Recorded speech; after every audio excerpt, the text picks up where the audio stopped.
If you find yourself in a hopeless state where you feel like your heart has in fact become hard, and you have developed this sort of a problem, sometimes the religious personality or the appearance of the religious personality is very intimidating. It's hard to talk to them. It's hard to be, you're scared to be around them because you know they're going to talk down to you about something. Right? You're afraid of them. Sisters that don't wear hijab, they cross the street and go the other way. Oh, there she comes again, hijab police. Right? She's going to tell me something. She's going to say something. Make me feel bad. Right? Now on the one hand that's paranoia, but on the other hand sometimes it is true.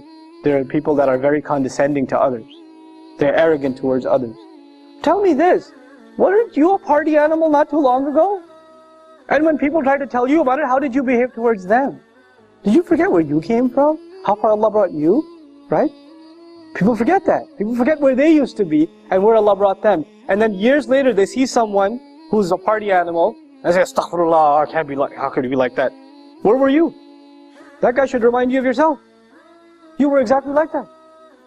So you should remember Allah's favor upon you.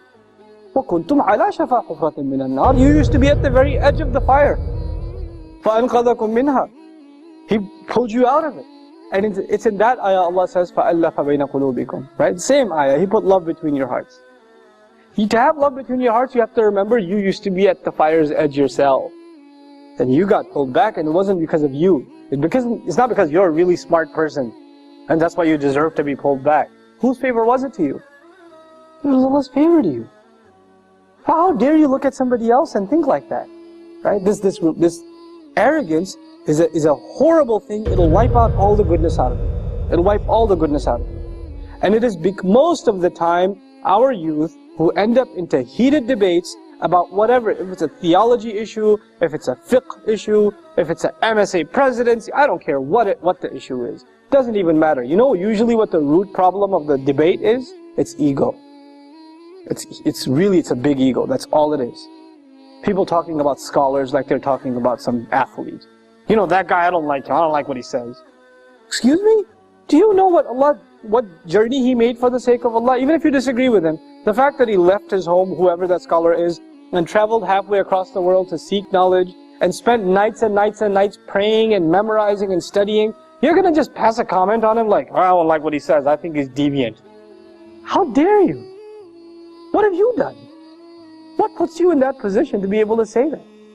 And you know, if you disagree with a Muslim and you think they're wrong, what should be your first attitude towards them?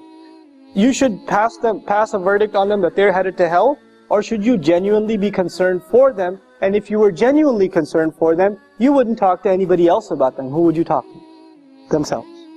You would go and talk to themselves. If that was sincerity in you, you would address your concerns to them, not to anybody else. But this shows lack of sincerity. This shows ego. This shows you've got your team, you're rooting for your side, and you're just going to make comments about the other. That's immature, arrogant, egotist. This is what